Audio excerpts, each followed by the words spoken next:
और आज सुबह से ही ऐसी तस्वीरें आ रही हैं दिल्ली की जो ये दर्शाती हैं कि थोड़े घंटे की बारिश ने ही किस तरीके से दिल्ली वालों को मुसीबत में डाल दिया है। गर्मी से राहत जरूर मिली है, उमस से भी राहत मिली है, लेकिन राजधानी के अलग अलग हिस्सों में तेज बारिश के बाद जल जमाव से संकट बढ़ गया है। सुबह सड़क पर दौड़ने वाली गाड़ियों की हेडलाइट्स जलने लगी। आलम ऐसा हुआ कि कहीं पर बस डूबी नजर आ रही है तो कहीं थाने में पानी भर गया है। आज बारिश अगर आगे भी जारी रही तो हमेशा की तरह दिल्ली की सड़क पर दरिया जैसा नजारा होगा।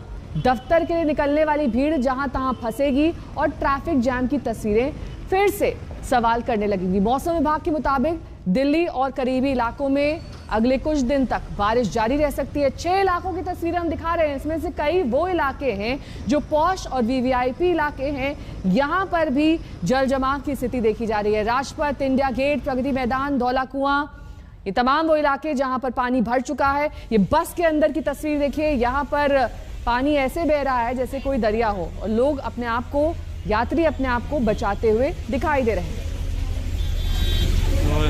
धौला कुआं इलाके में ये बस फंस गई, इसके अंदर पानी घुस आया। दरअसल कई ऐसी सड़कें हैं दिल्ली की जो इस वक्त पानी से लबालब हैं। कुछ ही घंटों की बारिश ने दिल्ली का ये हाल कर दिया है। कई इलाकों में जल जमाव, और ऐसे में देखना ये होगा कि जब ट्रैफिक ज्यादा होता है तब उससे कैसे अपने आप को लोग बचा पाते हैं, क्योंकि सड़कों पर धौला कुआं में देखिए किस तरीके से अंडरपास में पानी भर चुका है। और यही आलम दरअसल देखा जाता है। कुछ ही घंटों की बारिश से दिल्ली बेहाल हो जाती है, ट्रैफिक जैम हो जाता है, लोग जहां तहां फंस जाते हैं, गाड़ियां खराब हो जाती हैं और दिल्ली की व्यवस्था एक तरीके से चरमरा जाती है। तमाम प्रशासनिक दावे जरूर किए जाते हैं कि इस स्थिति से निपट लिया जाएगा, लेकिन इस बीच तस्वीरें अपने आप में हकीकत बयां कर रही हैं कि कैसे दरिया जैसे हालात हैं इस वक्त दिल्ली में।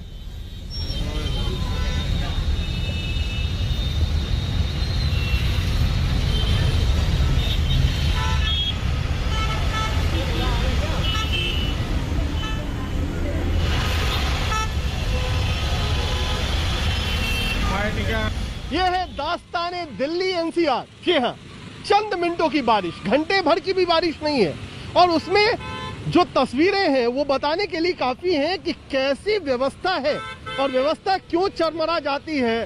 पहले तो आप इस जल भराव को देखिए कि कैसे गाड़ियां इससे निकल करके जा रही हैं बमुश्किल, और इसकी वजह से अगर जाम ना लगे तो क्या। दूसरी तस्वीर, झरना की तरह से जो फ्लाईओवर है उससे पानी नीचे गिर रहा है, यानी जो व्यवस्था की गई है वहां पर कहीं पाइप टूटी हुई नजर आती है, पाइप भी फूटी हुई नजर आती है। यानी मॉनसून को लेकर के अलग अलग एजेंसियां बातें खूब करती हैं।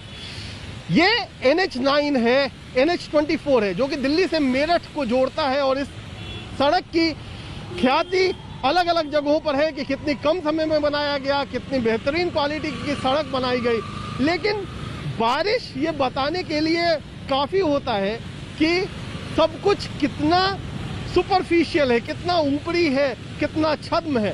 तो ये सारी चीजें आपके नजर के सामने कि आखिरकार चंद मिनटों की बारिश इस तरीके से क्यों पोल खोल करके रख देती है, और सिर्फ पोल नहीं खोलती, ये भी बता देती है कि अगर यहाँ पर झमाझम बारिश हो जाए, लगातार कई घंटों की बारिश हो जाए, तो कैसे दिल्ली और एनसीआर का तमाम इलाका लगभग पैदल हो जाएगा। कैमरामैन आलोक कुमार दास के साथ कुमार कुणाल, NH24 आज तक। तो असम और मिजोरम की सीमा पर हुई हिंसा में 6 पुलिस वालों की शहादत के बाद अब तनाव बरकरार है। इन सब के बीच आज असम के मुख्यमंत्री हेमंत बिस्व शर्मा ने अस्पताल जाकर घायलों और पुलिस कर्मियों से मुलाकात की है। उधर कांग्रेस नेता गौरव गोगोई ने लोकसभा में हिंसा पर चर्चा की मांग का नोटिस दिया है।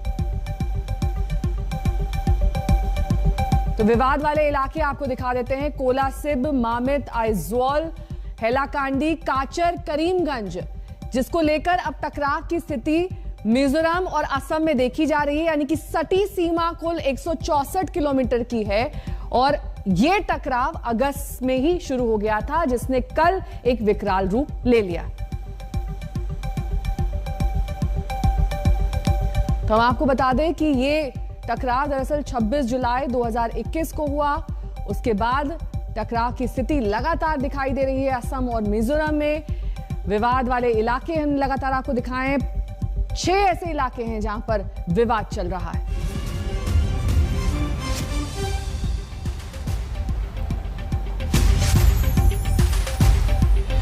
इस तनाव को लेकर आज संसद में चर्चा की मांग उठाई गई है। वहीं दोनों राज्यों के मुख्यमंत्रियों ने गृह मंत्री अमित शाह से भी फोन पर बातचीत की।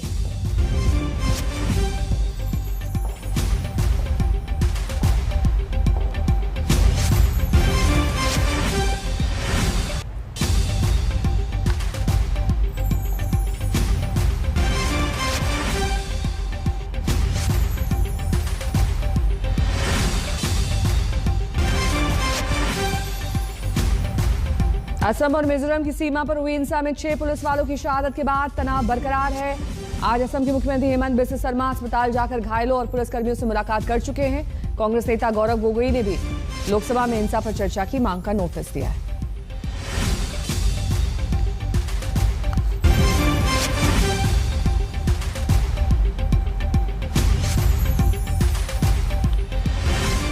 तो कल असम मिजोरम सीमा पर जबरदस्त हिंसा हुई, जिसको लेकर अब भी इन दोनों राज्यों में तनाव जैसी स्थिति है।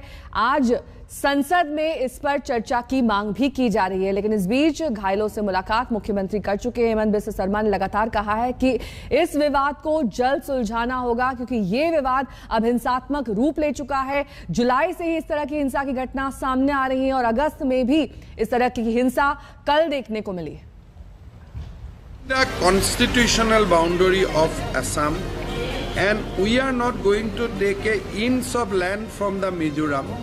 Rather, I am willing to discuss and settle the border problem, and I have written to Chief Minister Mizoram that let us take picture from satellite on the position of boundary as on today. They forcibly crossed the duty post manned by CRPF personnel stationed there and overrun a duty post manned by one section of Mizoram police personnel. The Assam police also damaged several vehicles that were traveling along the national highway between Vairante and Lailapur. और इस वक्त तनातनी का माहौल दोनों राज्यों में, दोनों सीएम अपने अपने दावे कर रहे हैं। ये कहा जा रहा है कि दरअसल ये सीमा विवाद जो लंबे वक्त से है, इसको लेकर चर्चा की जाए। हेमंत बिस्वा शर्मा का ये कहना है कि हमारे 6 जवानों ने गंवाई है जान। वहीं इधर मिजोरम के सीएम कह रहे हैं बेगुनाह लोग भी अपनी जान गंवा रहे हैं। मिजोरम की ओर से भारी गोलीबारी की गई, हेमंत बिस्वा शर्मा का ये दावा। वहीं मिजोरम के सीएम का यह कहना है कि स्थानीय लोगों के साथ मिलकर हिंसा को अंजाम दिया गया असम की तरफ से। मिजोरम पुलिस का जश्न दुखद है, भयावह है। वहीं असम पुलिस को गृह मंत्री अमित शाह से दोनों सीएम ने बातचीत की है। असम के काचर, मिजोरम के कालासिब में यह हिंसा देखी गई। दोनों राज्यों के बीच तनावपूर्ण स्थिति, असम पुलिस के अतिक्रमण अभियान को लेकर यह हिंसा हुई। दरअसल ये जो सीमा विवाद है, इसे लेकर अब जो स्थानीय नागरिक हैं वो भी मदद कर रहे हैं। असम पुलिस ये अतिक्रमण अभियान चला रही थी, उसके बाद ही 6 पुलिसकर्मियों के मारे जाने की खबर है। जब संघर्ष हो रहा था 26 जुलाई 2021 को, उस वक्त की तस्वीर हम आपको दिखा रहे हैं। दोनों राज्यों के स्थानीय लोग भी पुलिस बल के साथ भिड़ गए थे। उसके बाद गोलीबारी की नौबत आ गई थी। इस घटना में भी कई लोग के मारे जाने की और घायल होने की खबर थी और ये सीमा विवाद दरअसल खूनी संघर्ष में तब्दील हो चुका है।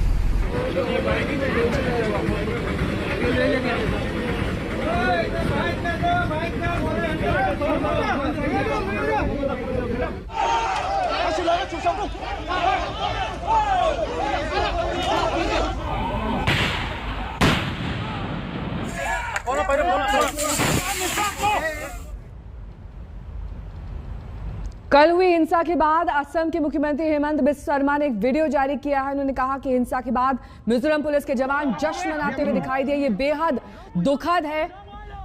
इस तस्वीर को गौर से देखिए। दरअसल इसमें सेना के जवान जश्न मना रहे हैं और हेमंत बिस्वा शर्मा का भी यही दावा है। उनका कहना है कि ऐसी हिंसक कार्रवाई के बाद जश्न मनाना ठीक नहीं है।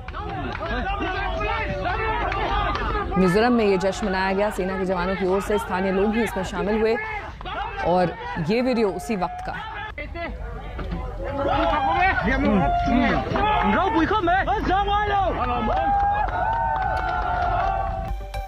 संसद में विपक्ष के लगातार हो रहे हमलों के बीच बीजेपी ने संसदीय दल की बैठक बुलाई है। संसद भवन में मीटिंग शुरू हो चुकी है। बैठक में विपक्ष के हमलों से बचने और सदन की कार्रवाई को सुचारू रूप से चलाने की रणनीति पर चर्चा की उम्मीद है। बैठक में पीएम मोदी भी पहुंच चुके हैं। कैसे संसद चलेगी, ये एक बड़ा सवाल बना हुआ है। पिछले हफ्ते से हम देख रहे हैं कि कैसे कुछ ही मिनटों की कार्रवाई के बाद सदन के दोनों बात अगर करें इस संसदीय दल की बैठक की, तो लोकसभा और राज्यसभा में कार्रवाई स्थगित हो जाती है कुछ ही मिनटों के हंगामे के बाद। और इस बीच प्रधानमंत्री की अगुवाई में आज की इस बैठक की शुरुआत हो चुकी है, जिसमें चर्चा इस बात पर की जाएगी कि कैसे विपक्ष के हमलों का जवाब दिया जाए और सदन को सुचारू रूप से चलाया जा सके।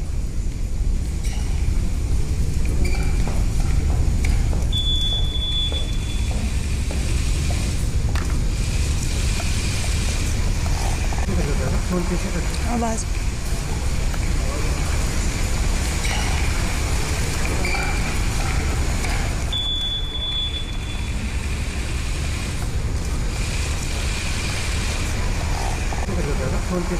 आवाज